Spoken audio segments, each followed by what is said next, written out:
আমার নাম সুচিত্রা ঘোষ। আমার বাড়ি হচ্ছে হুগলির কামারপুকুর, মানে ঠাকুরের জন্মস্থান। এখানেও ঠাকুরের কাছেই এসেছি, আমার খুব ভালো লাগছে এখানে এসে। এখানে আমি 3 বার এলাম। এই দিয়ে প্রথমবার বলি, এখানকার যিনি মাতাজি আছেন ওনার সঙ্গে আমার কামারপুকুরে ঠাকুরের বাড়িতেই আলাপ হয়। তখন থেকে মায়ের সঙ্গে ফোনে কথাবার্তা হয়। তা ফোনে কথাবার্তা বলতে বলতে মা মেয়ের একটা সম্পর্ক স্থাপন হয়। তারপর থেকে এখানে আমাদের আসা। এই 3 বার এলো। আমরা 4 বন্ধুতে এসেছি। এখানে এসেছি কি অভিভূত হয়েছি, মানে সেটা বলে বোঝানোর আমার ভাষা নেই। খুব খুব ভালো লাগছে আমার। এখানকার ঠাকুরমাকে প্রথমে প্রণাম জানিয়ে তারপর মহারাজ মাতাজি সবাইকে প্রণাম করে তাদের সঙ্গে অনেক গল্প করলাম। ওনাদের আতিথেয়তার কোনো মানে কি বলবো, মানে কবজি ডুবিয়ে যাকে বলে একদম মানে গলা ভর্তি করে আমরা ঠাকুরের প্রসাদ পেয়েছি। আমরা আবার আসতে চাই এখানে ঠাকুর মায়ের ইচ্ছায়। ঠাকুরমাকে শুধু বলি তুমি আমাদের কৃপা করো আর এখানে যেন আবার আসতে পারি। আর এখানকার যারা আশ্রম কন্যা আছেন তাদেরই তত্ত্বাবধানে আমরা এই আতিথেয়তা পেয়েছি। তাদেরকেও আমার তরফ থেকে স্নেহ ভালোবাসা শ্রদ্ধা জানাই। গত মায়ের সঙ্গে আমার 15 কি 16 সালে কামারপুকুর মঠেতে আমাদের আলাপ হয়। আর এটা কিন্তু 3 বার যে এলাম, প্রথমবার উল্টো রথ ছিল, তার দ্বিতীয়বারে এসেছিলাম মায়ের তিথি পুজোতে এসেছিলাম। আর আজকে তৃতীয়বার। আজ একটা বিশেষ দিন, ভীম একাদশী আছে আজকে। এই 3 বিশেষ দিনে আমরা এখানে উপস্থিত হয়েছি। আমার নাম মীরা ভান্ডারী, আমার কামারপুকুরে বাড়ি। মায়ের সঙ্গে আমার পরিচয় প্রথমবার এখানে এসে হয়েছিল। মা গেছিলেন কামারপুকুরে, সেখানেও দেখা হয়েছিল। মায়ের সঙ্গে ফোনে যোগাযোগ হয়। আমার এখানটা খুব ভালো লাগে। মহারাজ থেকে বলুন, মাকে বলুন, আমার এই জায়গাটা খুব পছন্দ। এখানকার পরিবেশ, সব কিছু, ভালোবাসা, সব কিছু নিয়ে আমার এই জায়গাটাকে, মানুষগুলোকে খুব পছন্দ। মানুষগুলোকে পছন্দ সবাই। সবার আগে তো দরকার মানুষের ব্যবহারটা। সেই ব্যবহারটার জন্যই এখানটা বেশি পছন্দ, বেশি ভালো লাগে। যাক, অন্তত আমরা বুঝলাম যে আমাদের ব্যবহারটা পছন্দ, খুব পছন্দ, খুব পছন্দ একদম। আমি আবার আসবো, আমার সত্যি বলছি এখানটা খুব ভালো লাগে। আমি যখনই সুযোগ সুবিধা পাবো আসবো। আমার নাম কল্পনা রায়, ওই কামারপুকুরের কাছাকাছি বাড়ি। আর এই সুচিত্রা ঘোষ হচ্ছে আমার বন্ধু। ওনার মাধ্যমেই আমি এই মায়ের মানে সাক্ষাৎ পেয়েছিলাম। এবং প্রথমেই এসেছিলাম ওই উল্টো রথের দিন, তারপর দ্বিতীয়বার এসেছিলাম মায়ের জন্মতিথি, আর এই তৃতীয়বার এলাম আজ ভীম একাদশী পড়েছে।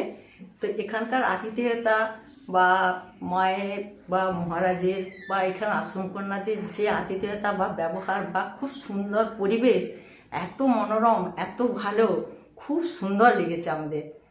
এত ভালো লেগেছে, অনেক দুঃখের মাঝে এখানে এসে মুখে হাসি ফুটেছে। সেই সব পিছনের সমস্ত কিছু ভুলে এত ভালো লাগছে যে কি বলবো। তো ভবিষ্যতে আমি চাই যে আবার আসবো। ঠাকুরের কাছে এটাই কামনা করি, আবার যেন এখানে আমি আসতে পারি। হ্যাঁ, নিশ্চয়ই। আমার নাম পুতুল হাজরা, আমিও কামারপুকুর থেকে এসেছি। আগে যে 3 বন্ধুর কথা বললেন, ওদের সাথে আমি এই প্রথমবার এলাম। ওদের পরিচয়ে আমি এখানে এসেছি। ওদের কাছে শুনে আমারও ইচ্ছা হয়েছিল যে মায়ের কাছে একটু যাই। মায়ের কথা, মহারাজের কথা ওদের কাছে শুনেছি। তো আজকে সেজন্য এলাম মানে আমি এলাম না, ঠাকুর মা আমায় টেনে আনলেন সেটা আমি বলতে পারছি না।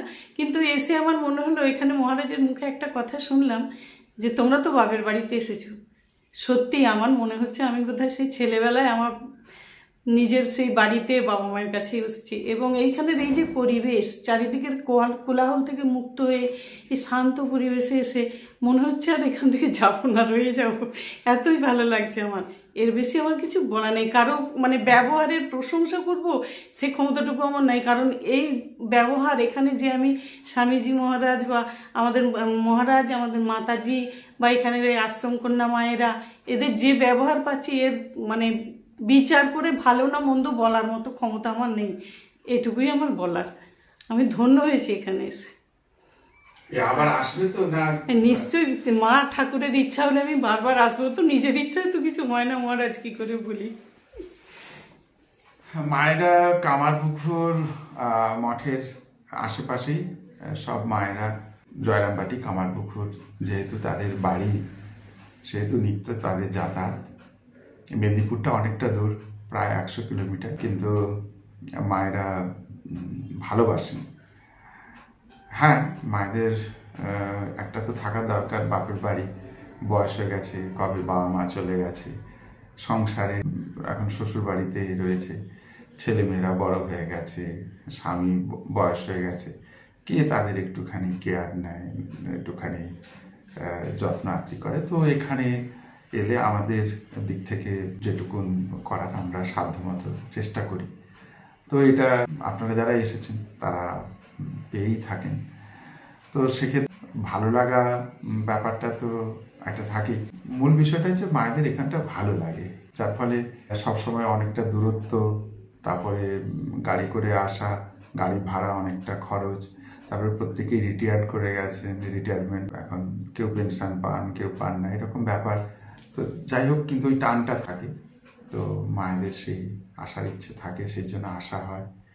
এবারে প্রথমে মায়েরা বোধহয় 7 জন এসেছিল একসাথে, 6-7 জন। তো এবার একটু সংখ্যাটা কম, মানে একটা গাড়িতে 5 জন বসে, ড্রাইভার সহ। এই গাড়িটা 5 জনের গাড়ি আর কি, সেই জন্য আজকে ড্রাইভার সহ মায়েরা 5 জন এসছে। তো আমরাও খুব খুশি, মায়েদেরকে ঘরের ছেলে মেয়েদের দেখতে পেলে খুশি হওয়াটাই স্বাভাবিক। আমরাও সেরকম খুশি আর কি, অনেকদিন পরে কাছে পেয়ে। তো মায়েদের ভালো লেগেছে জেনে। আসলে সবাই তো ঘরেরই ছেলে মেয়ে, যে যা সংসার নিয়ে ব্যস্ত থাকে, ওই মনে পড়লেই না যাওয়া হয়নি বা যেতে হবে, এরকম ব্যাপারটা। কিন্তু আমরা কিন্তু উন্মুখ হয়ে থাকি আর কি, যে আমাদের ঘরের ছেলেমেয়েরা কখন ঘরে ফিরবে। সকলে ভালো থাকুন, আনন্দে থাকুন, ভালো কাটুক আপনাদের। জয় মা, জয় ঠাকুর।